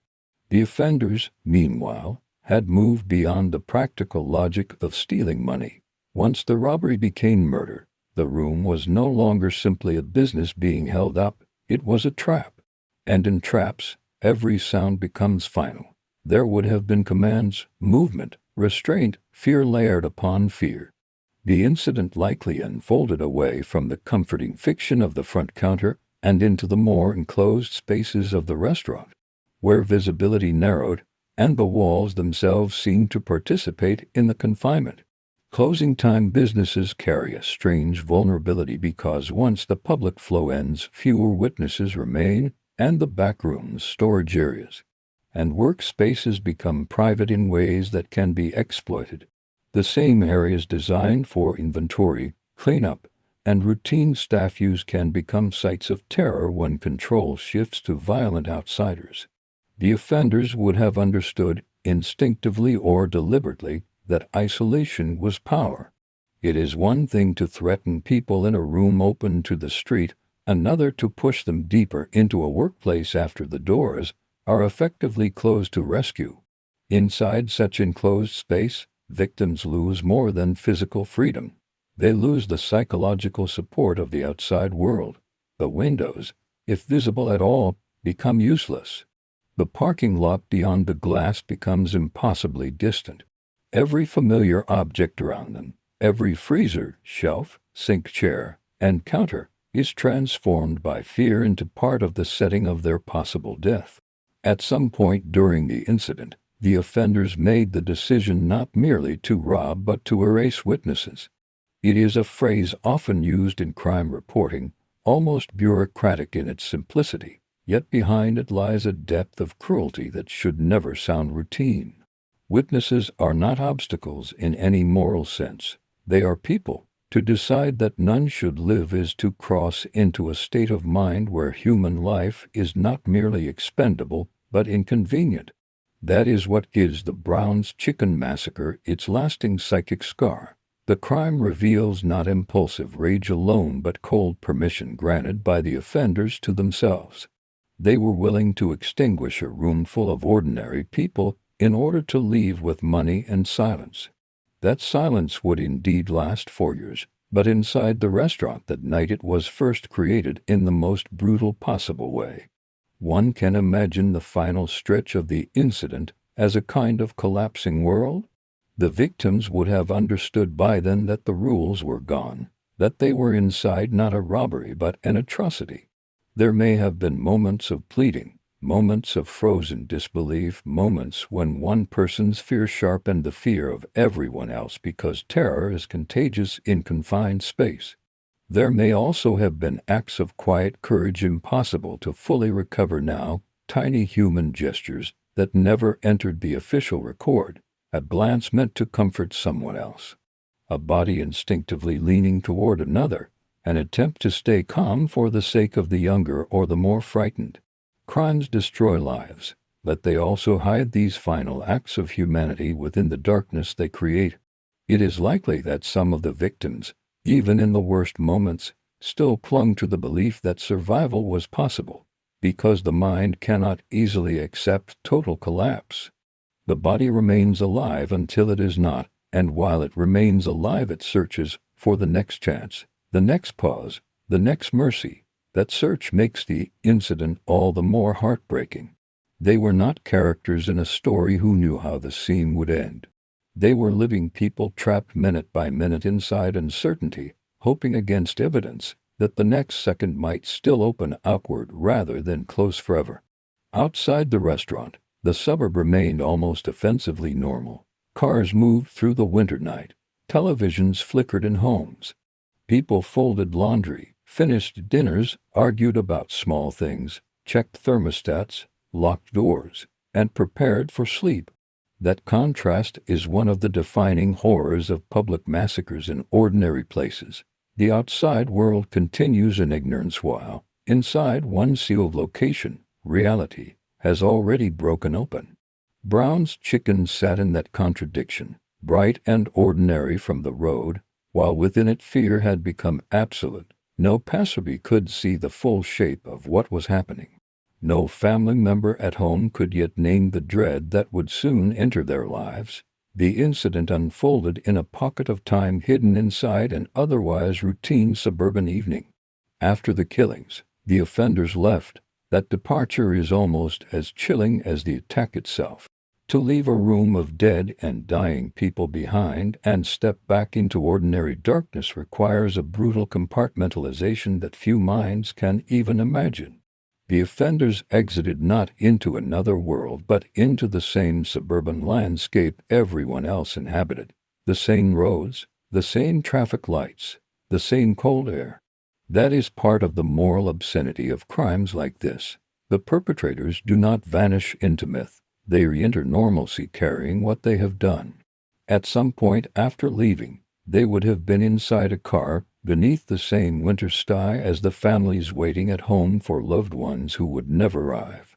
Perhaps they spoke. Perhaps they sat in silence. Perhaps they tried to fold the massacre immediately into a practical calculation of escape. Whatever their inner state, the fact remains that they walked away while the human consequences of their actions had not even begun to fully unfold. Inside the restaurant, time would have changed character completely after the offenders were gone. A place once full of motion was now held in a terrible stillness. Closing tasks remained unfinished. Objects remained where hands had left them. The room itself had become witness. This is the moment in violent crime that often feels almost supernatural to those who later enter the scene, not because anything mystical has occurred, but because ordinary space has been emptied of its ordinary purpose so suddenly and so completely. A restaurant is supposed to contain service, appetite, fatigue, cleanup, the residue of commerce. Instead, Brown's Chicken now contained only aftermath. The incident had severed the normal sequence of evening. Nobody would lock up in the usual way. Nobody would drive home. Nobody would tell the story of an annoying customer or a long shift. The ordinary future had been cut cleanly away. This is why Part 4, the incident itself, is not merely the record of an attack. It is the record of a rupture so complete that every object left behind acquired the gravity of interruption. In the broader arc of the case, investigators would later search for evidence, families would search for meaning, and prosecutors would eventually search for accountability. But all of that came later. The incident itself was simpler and more terrible. A robbery entered a restaurant. Human beings were trapped. The logic of theft gave way to the logic of eradication. 7 lives were taken in a space built for ordinary work and ordinary hunger. Then the offenders disappeared into the Illinois night, leaving behind not only bodies, but an unanswered question that would echo for years. What happened in those final minutes inside Brown's Chicken that could turn a suburban closing shift into one of the most haunting crime scenes in the state's history? The answer, in one sense, is brutally plain. Violence met helplessness. Greed met opportunity. And once the offenders decided that human life stood in the way of their escape, the room filled with the kind of terror from which no one inside could wake. That is the incident at the heart of this story, a winter night robbery transformed into massacre, the chain restaurant transformed into a chamber of final fear, and a set of ordinary lives cut short so completely that the silence afterward would last far longer than the crime itself. The discovery did not arrive as a single dramatic moment with thunder behind it. It came the way terrible knowledge so often comes in ordinary communities, by degrees through delay and ease, and then a realization so stark it changes the shape of everyone's breathing. Somewhere beyond the restaurant, people had begun noticing that something was wrong in the simplest possible way. Someone had not come home. A shift had stretched too long. A routine had broken. The expected phone call had not come. The familiar sequence of the evening, so dependable that it usually passed beneath notice, had faltered just enough to create that first small ache of concern. At the beginning, concern is modest. It wears the clothes of patience. Maybe they were delayed closing. Maybe there was a problem with the register. Maybe they stopped somewhere after work. Maybe traffic. Maybe weather. Maybe forgetfulness. The human mind prefers harmless explanations because harmless explanations preserve the world. But when harmless explanations begin to fail one by one, anxiety hardens into something more focused. Time starts to feel louder. Every glance at the clock carries more weight than the last. A person who is nearly late occupies a different emotional space than a person who should have been home by now. That shift, invisible from the outside, is often the true threshold of tragedy. By the time someone reached Brown's Chicken to check on the missing workers, the restaurant must already have worn the strange, sealed expression that closed businesses take on after midnight. Except this one carried something else beneath it, something wrong enough to be felt before it was understood. A business that should have completed its cycle of work and closure had instead stalled in place. Lights may still have been on, cars may still have been present. The building would have stood there under winter darkness, as if it still belonged to routine. But something about it no longer fit. Restaurants are supposed to empty. Their silence after hours is supposed to be orderly, clean, earned. This silence was different. It was too complete, too fixed, too full of absence. The glass no longer reassured. It concealed. The bright commercial face of the place had become a mask stretched over catastrophe. When law enforcement entered, and the truth of the scene revealed itself, the case passed in an instant from private worry to public horror. The crime scene inside Brown's Chicken was not merely shocking because of the number of dead. It was shocking because the space itself remained so recognizable. The fluorescent lights, the tables, the counters, the kitchen equipment, the ordinary commercial layout of a suburban restaurant were still there, still stubbornly themselves. But now every familiar surface had been recast by violence. That is what makes certain crime scenes so haunting. They are not abstract sites of death. They are ordinary places forced to contain the unthinkable without changing shape enough to warn anyone beforehand. Investigators entering such spaces must confront two realities at once. One is procedural: preserve evidence, establish a perimeter, secure entry points, document bodies, objects, positions, blood patterns, spent materials, signs of movement, signs of restraint, indications of sequence. The other is psychological. 7 people are dead in a chicken restaurant. The practical mind has to continue working while the human mind absorbs the obscenity of that fact. At Brown's Chicken, the initial visual impression would have been overwhelming. The stillness after mass violence carries a specific kind of weight. It is not quiet in the comforting sense. It is quiet in a way that feels interrupted, as though the room has been abandoned by life so suddenly that life has not yet understood it is gone.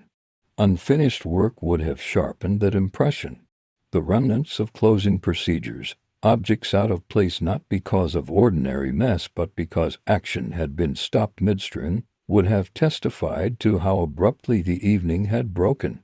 Crime scene investigators often read these traces almost the way one reads a sentence. A rag left where it should not be, a register status, a drawer opened or emptied, a back room disturbed. Chairs, doors, containers, utensils, work surfaces, personal items, every detail has potential meaning. What appears chaotic to the public often contains, for trained eyes, a sequence waiting to be reconstructed. Yet the brutality of Brown's Chicken complicated that process from the start. A scene involving multiple victims in a commercial environment is both rich in evidence and burdened by it. There are so many surfaces, so many possible points of contact, so many layers of ordinary human presence already embedded in the setting that investigators must separate the normal from the anomalous while resisting the pressure to decide too quickly what story the room is telling. The bodies themselves, their placement, their condition, their relation to one another and to the architecture of the restaurant, would have formed the emotional core of the discovery. Even without dwelling on physical specifics, one truth remains central. -1 victims in one enclosed business immediately signaled that this was not an accidental escalation or a singular flash of rage. It suggested control, confinement, and deliberate killing on a scale rare enough to stun even experienced officers. Scenes like that create a double pressure. On one hand, every second matters because evidence can degrade, witnesses may vanish, and public fear will intensify with each passing hour without answers. On the other hand, haste is the enemy of truth. The first walk-through of a massacre scene must balance speed with reverence, urgency with discipline. Detectives and technicians entering Brown's Chicken would have had to push past the first raw impact and begin asking the cold questions on which later justice would depend. How many offenders were likely involved? How had they entered and exited? Was the primary motive robbery, or had robbery merely accompanied something more personal? Had the victims been gathered together or moved in stages? Were there signs of resistance? Had the killings happened quickly or over a stretch of time? What had the offenders touched? What had they taken? What had they left behind without knowing it? Initial clues at a crime scene often do not appear dramatic. They may look like absence rather than presence, a missing cash amount, a lack of forced entry suggesting the offenders entered during business hours or were willingly let in, the positioning of items indicating movement through the space, the status of locks or alarms, the pattern of disturbance in the front versus the back areas of the restaurant. Such clues matter because they anchor the first workable theories. In Brown's Chicken, the apparent robbery motive would have emerged away from the condition of the registers and the commercial context of the attack. A restaurant near closing, cash on hand, employees still present, a confined environment with fewer outside witnesses. All of it fit the rough outline of a robbery. But what did not fit, what would have pushed investigators beyond easy assumptions almost immediately, was the scale of the violence. Robbery explains theft. It does not by itself explain the extermination of everyone inside. That mismatch between motive and method became one of the defining tensions of the case from the first day. Detectives likely stood in that restaurant and felt the same dissonance the public would later feel. Why kill 7 people? Why take the risk? Why stay long enough to do this? Why leave so little behind that the answers would not come quickly? The seeing would also have yielded clues through what was not there. In cases of this kind, absence can be evidence. No obvious sign of a prolonged struggle in some areas might suggest surprise or control. Missing personal items might suggest robbery extended beyond business cash. Missing weaponry, of course, would mean the offenders left armed and careful enough not to abandon the clearest tools of the crime. A lack of easy fingerprints in the wrong places could suggest gloves or luck or both. The initial forensic teams in 1993 would have processed the space using the best tools available to them. But this was still an era before the later public mythology of DNA had fully matured. Evidence collection remained painstaking, physical, and often frustratingly dependent on what offenders failed to anticipate. The crime scene was rich in horror, but not necessarily generous in immediate answers. And that is another cruelty of cases like Brown's Chicken. The violence is loud. The truth is often quiet. Investigators would have photographed everything. Measurements, trajectories, relationships between victims and rooms, signs of movement, blood evidence, cache areas, doorways, storage spaces, floors, counters, handles, workstations. Each photograph freezes chaos for later re-examination, allowing detectives to revisit the room after memory has softened its edges. In the first hours of a major homicide investigation, the crime scene becomes the most honest witness available. Human witnesses forget, distort, hide, panic, speculate. The room does not speak, but it does record. Brown's Chicken recorded a great deal, though not enough to produce a swift solution. Early press coverage and community response would soon begin demanding names, suspects, explanations, reassurance. Inside the perimeter, however, the work remained more primitive. Read the room, separate the meaningful from the incidental, determine sequence where possible, identify victims, contact families, trace the last known movements of everyone involved. Preserve every trace because one day, even if not today, a small overlooked detail may become the hinge on which the whole case turns. The initial clues outside the building mattered too. The parking lot, the surrounding streets, nearby businesses, the timing of cars seen in the area, potential witnesses passing by or stopping in. All form the first outward ripple of the investigation. In suburban commercial zones, the environment can both help and hinder.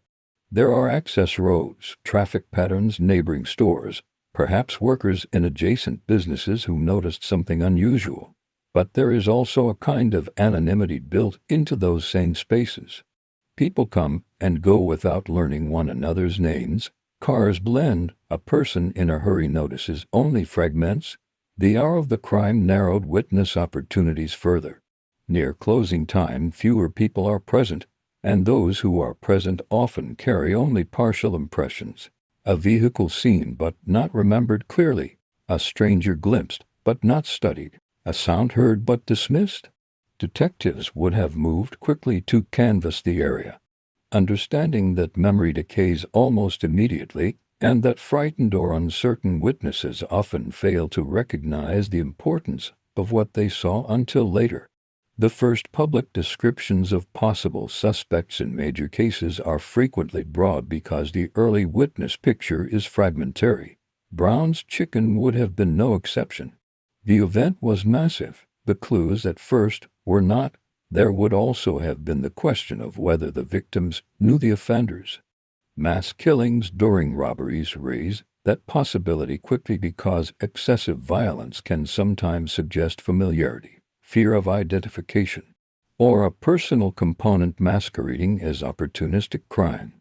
Investigators would have examined employee relationships, former co-workers, disputes, romantic entanglements, known associates, regular customers, financial stressors, recent threats, and any rumor that might connect the victims to people capable of violence. This is one of the hardest parts of the early investigation for families, because the search for answers requires detectives to treat the dead not only as innocents, but as points in networks.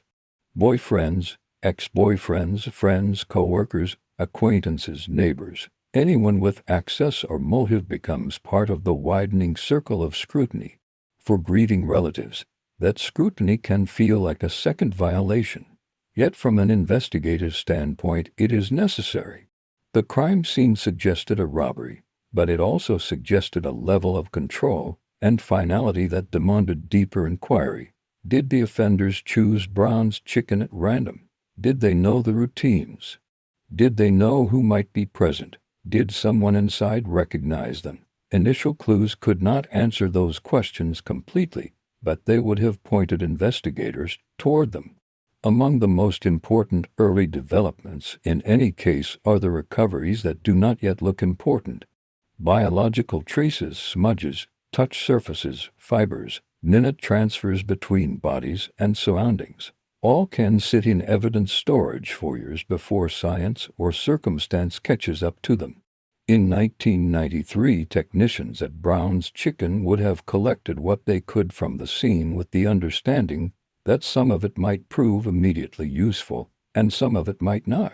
That latter category is especially important in hindsight because notorious cold cases often hinge on evidence that seemed inert when first gathered. The initial team cannot know which fragment of collected material will one day become decisive. Their job is faith expressed as procedure. Preserve it all, label it all, trust that the future may know more than the present. Brown's Chicken would later become one of the best-known examples of that principle. But in the first hours after discovery, no one inside the crime scene perimeter had the privilege of hindsight. They had only a massacre, a grieving community just beginning to understand what had happened, and a restaurant full of evidence that refused at first to yield a simple story. The emotional atmosphere surrounding the scene in those first hours would have been almost unbearable.